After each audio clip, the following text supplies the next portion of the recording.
But that brings me to our next question, which is something I at times personally struggle with, is that do you ever for a second yourself doubt your belief?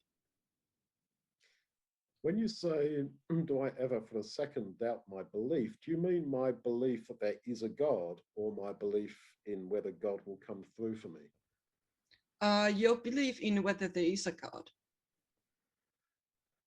I suppose when I was younger, maybe there were moments, but I can say that I have no doubt now. I do not for 1 second doubt there is a God. That does not mean that I don't have my doubt as to whether he can come through for me. Mm. I am like the man in Mark chapter 9 who says, Lord, I believe, but help my unbelief. Yes. So I personally don't have that doubt. But as I've said earlier, I think that belief in God, in theism, if you like, I think that is natural to every human being. And it depends how in touch you are with yourself, how in touch you are with the little boy or the little girl within you, as to whether you are honest about that there is a God. Now, if there is not a God, then all things are possible, and you can just morally behave how you wish. But it is quite clear to, I think, all human beings that we cannot just morally behave how we wish. There is something called conscience. There's the beep beep of conscience, even in atheists. So I would say that I personally don't doubt for a moment that God exists. Of course, I doubt whether he's going to look after me in material ways. I doubt this, I doubt that. Or I believe with 30%, 40%, 60%, 90% faith. Maybe I touch 100% in some issues at some moments. But I don't think that faith is 100% in anybody. You look at all the examples of faith in the Bible, and it is, to my mind, quite wrong to present someone like Abraham as a man with 100% faith. He didn't have 100% faith. He believed. It's very clear that he believed, and the Bible in the New Testament says he believed. But he had moments when he lied about his wife because he was frightened that she might be killed and all that. There were all sorts of times in his life where he fails, where he tries to get around God's promise that him and Sarah are going to have a child by having an affair or having a child by his servant girl Hagar, by trying to make his steward Eliezer his seed and all that sort of thing. Yeah, his faith was not 100%, but he believed.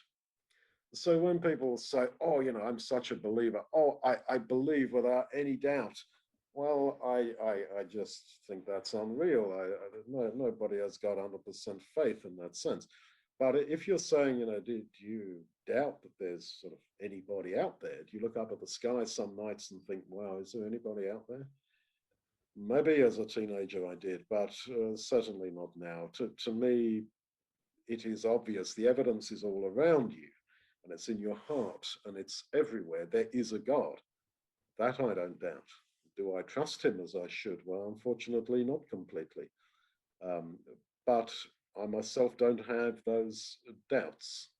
And I think the closer you get to yourself, to your real self, to the little boy, the little girl within you, I think there is no doubt there is a God.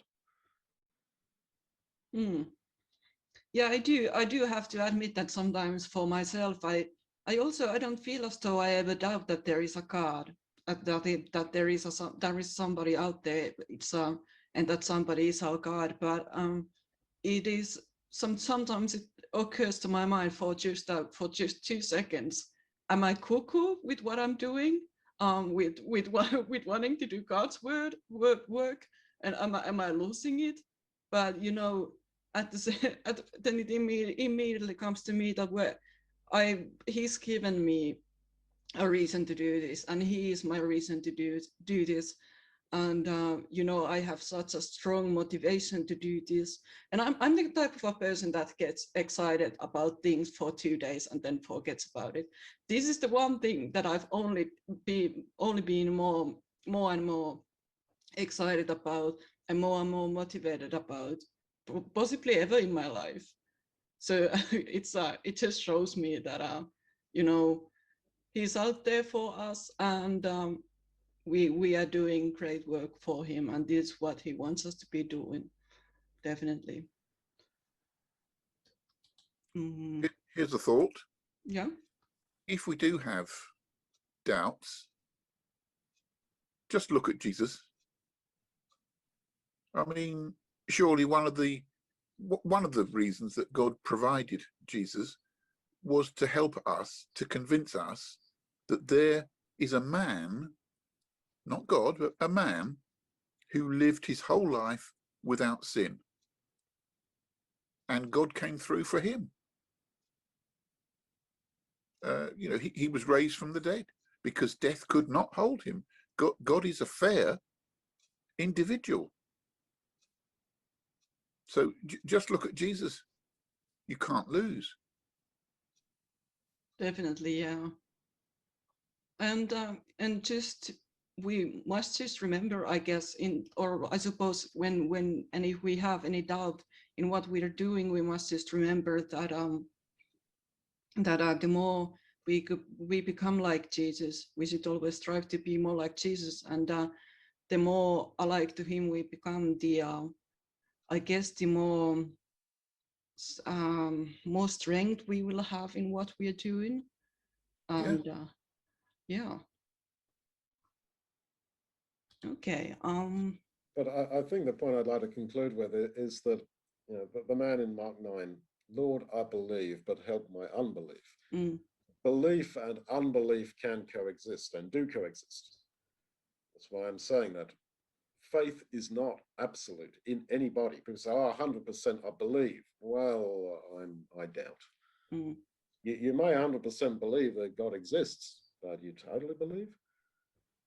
Faith and unbelief tend to exist, well, can coexist, and it's a case of percentage, if you like. And you see that with a lot of the examples of faith that are quoted in Hebrews chapter 11, which is a list of faithful people. Well, you look at their lives a bit closer, there was faith, but there was also unbelief at the same time. And that is not to justify the weakness of our faith, but I think it is to comfort us that, you know, faith is not perfect. And in fact, we are told that faith must be perfected. It must be matured. It must be brought to completion. And that is the process of our lives, to mature that faith.